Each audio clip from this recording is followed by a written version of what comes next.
അപ്പോൾ നമ്മൾ കല്യാണ വീട്ടിലേക്ക് പോകാൻ വേണ്ടി റെഡി ആവാന്ന് കേട്ടോ. അപ്പോൾ ഇതാണ് എൻ്റെ ഒരു ഡ്രസ്സ്, പിങ്ക് കളറിൽ വരുന്നത് പ്ലെയിൻ ടോപ്പാണ് കേട്ടോ. പ്ലെയിൻ ടോപ്പ് ലൈനിങ് വെച്ചൊക്കെ തയ്ച്ച പ്ലെയിൻ ടോപ്പാണ്. ഇതിൻ്റെ കൂടെ ഒരു കുഞ്ഞു പൊട്ട് പൊട്ട് പോലെ വരുന്ന ഒരു ഷോളും കൂടി ഇടുന്നുണ്ട്. ഇത് മുമ്പ് ഇപ്പോൾ വാങ്ങിച്ച ഒരു കമ്മലാണ് കേട്ടോ. അപ്പോൾ അതും ഇതിന് മാച്ചായി വന്നു. പിന്നെ ഒരു മാച്ചായിട്ടൊരു ഷോളും കൂടി ഉണ്ടായിരുന്നു. അത് കൂടി ഇട്ട് ഇന്നത്തെ ഡ്രസ്സ് സെറ്റാക്കി. അപ്പോൾ ഇതാണ് കേട്ടോ, നല്ല സിമ്പിളായിട്ടുള്ള ഒരു ഡ്രസ്സാണ്. അപ്പോൾ നമ്മൾ കുറച്ചപ്പുറത്താണ് കല്യാണ വീട്, കുറച്ച് ദൂരം പോകണം. അങ്ങനെ നമ്മൾ പുറപ്പെട്ടു. ഇപ്പോൾ കല്യാണ തലേന്ന് വലിയ കാര്യമായ പ്രോഗ്രാംസ് ഒന്നുമില്ല, കാരണം പിറ്റേന്ന് റിസപ്ഷൻ ഉണ്ട്, അതൊക്കെ ഇല്ലതുകൊണ്ട് ചെറിയ, അതായത് അടുത്ത ബന്ധുക്കൾക്ക് മാത്രമായിട്ട് ചെറിയൊരു പരിപാടിയായിരുന്നു.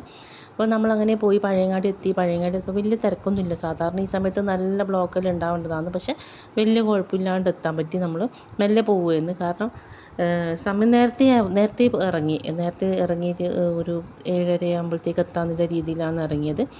അങ്ങനെ മെല്ലെ പോകുമ്പോൾ ആ വഴിയിലായിരുന്നു കേട്ടോ. ഞാൻ അമ്പലം കാണിച്ചു തരാം. ശ്രീകൃഷ്ണൻ്റെ അമ്പലമാണ്. നല്ല ഭംഗിയിൽ ഫുള്ള് ലൈറ്റ്സൊക്കെ ആക്കിയിട്ട് നല്ല രസമുണ്ടായിരുന്നു കാണാൻ വേണ്ടിയിട്ട്. ദൂരെന്നേ കാണുന്നുണ്ടായിരുന്നത്. നമ്മളിങ്ങനെ ചുറ്റി വന്ന് അമ്പലത്തിൻ്റെ മുന്നിലെത്തി. ഇങ്ങനെ കാണുമ്പോൾ നല്ല ഭംഗിയുണ്ട്. ആ വഴിയിൽ മുഴുവൻ ഇങ്ങനെ ലൈറ്റ്സൊക്കെ ആയിട്ട് നല്ല ഭംഗിയുള്ളൊരു അമ്പലമാണ്. അപ്പോൾ ഈ അമ്പലത്തിൻ്റെ കുറച്ച് ബാക്കോട്ടായിട്ടാണ് വീട്. അപ്പോൾ അവിടെ എത്തുമ്പോഴത്തേക്ക് ആരും ഉണ്ടായിരുന്നില്ല, കാരണം അവർ പെൺകുട്ടീൻ്റെ ഡ്രസ്സ് കൊണ്ട് കൊടുക്കാൻ വേണ്ടിയിട്ട് കുറേ ആൾക്കാർ കൂടി അവർ വീട്ടിലേക്ക് പോയിട്ടുണ്ടായിരുന്നു. അപ്പോൾ കുറച്ച് നേരം കഴിഞ്ഞ ശേഷം നമ്മൾ ഫുഡൊക്കെ കഴിച്ച് തിരിച്ചു വരാമെന്ന് വിചാരിച്ചു. അപ്പോൾ നല്ല ഗീ റൈസും ചിക്കൻ കറിയായിരുന്നു തലേന്നത്തെ ഫുഡ്. അപ്പോൾ നമ്മൾ ഫുഡ് കഴിക്കാൻ ഇരുന്നിട്ടുള്ളത്.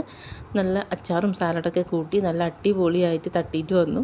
അപ്പോൾ ഇനി നാളെ കല്യാണമാണ്. അപ്പോൾ പോയിട്ട് വേഗം എന്തൊക്കെയോ പണിയുണ്ട്, അയൺ ചെയ്തൊക്കെ വെക്കണം, അങ്ങനെ ഒരുപാട് പണിയുണ്ട്. അപ്പോൾ ഫുഡൊക്കെ കഴിച്ചിട്ട് നേരെ വീട്ടിൽ പോകാമെന്ന് വിചാരിച്ചു. അങ്ങനെ അടിപൊളിയായിട്ട് നല്ല ഗീ റൈസും ചിക്കനൊക്കെ തട്ടിയിട്ട് നമ്മൾ വീട്ടിലേക്ക് തിരിച്ചു പോയി. അത്രയേ ഉള്ളൂ ഇന്നത്തെ വീഡിയോ. Okay, by.